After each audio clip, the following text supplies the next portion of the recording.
Bonjour à tous, je me présente Jérémy Goupil, je suis consultant solution cloud chez Dynamips et aujourd'hui je vais vous présenter les 5 règles d'or pour développer le collaboratif en entreprise. On va voir les 5 règles d'or. La première, c'est évidemment adopter une démarche collaborative pour mettre en place ce genre de projet au sein de votre entreprise. Les questions à se poser et les choix des outils qu'il faut regarder en amont du projet. Bien penser administration centralisée et sécurité au sein de votre système d'information. Et évidemment, avoir une gouvernance adaptée à ce genre d'outils lorsqu'ils sont en place. Tout d'abord, avoir une démarche collaborative, qu'est-ce que c'est? C'est avoir une méthodologie de mode projet.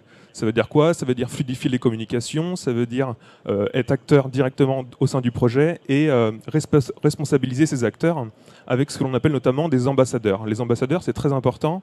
Ce sont des collaborateurs qui vont connaître les besoins métiers de vos utilisateurs, qui vont être en échange direct avec eux et qui vont savoir fonctionnellement ce qui doit être mis en œuvre pour que finalement le produit soit adopté par vos collaborateurs avec des échanges directs, avec une communication positive vis-à-vis de ces outils et une validation dans le temps de ce genre d'outils.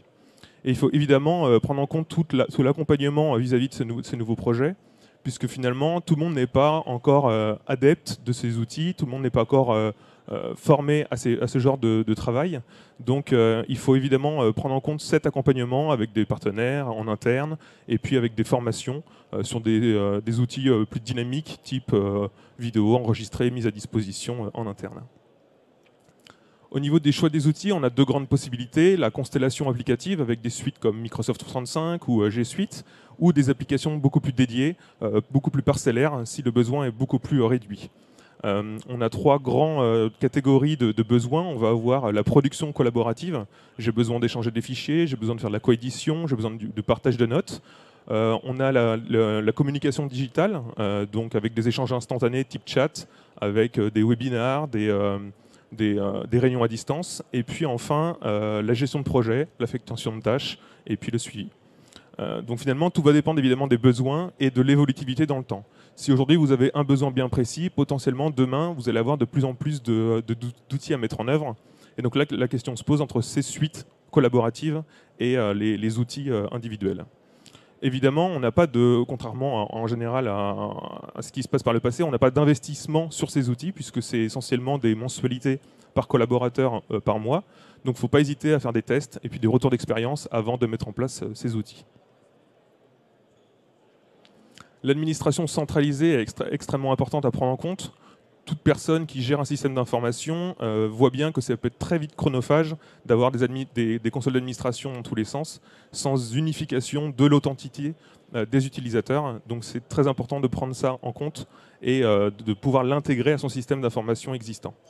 Le rôle du DSI, qui va être celui-ci, a également un rôle qui va évoluer dans le temps. Auparavant, il était plutôt technique sur l'implémentation des outils, sur la validation des intégrations.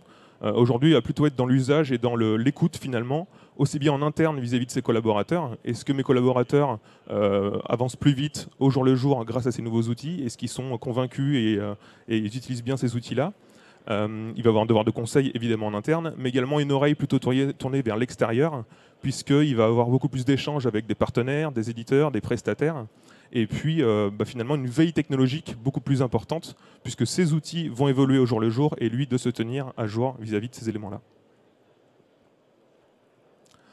La sécurité, deux grands axes. Évidemment, l'éditeur logiciel de ces outils collaboratifs. En général, les outils collaboratifs sont plutôt en ligne. Et donc, qui dit en ligne dit hébergement des données. Est-ce qu'elles sont sécurisées en termes d'accès? Est-ce qu'elles sont redondées pour éviter toute perte d'accès?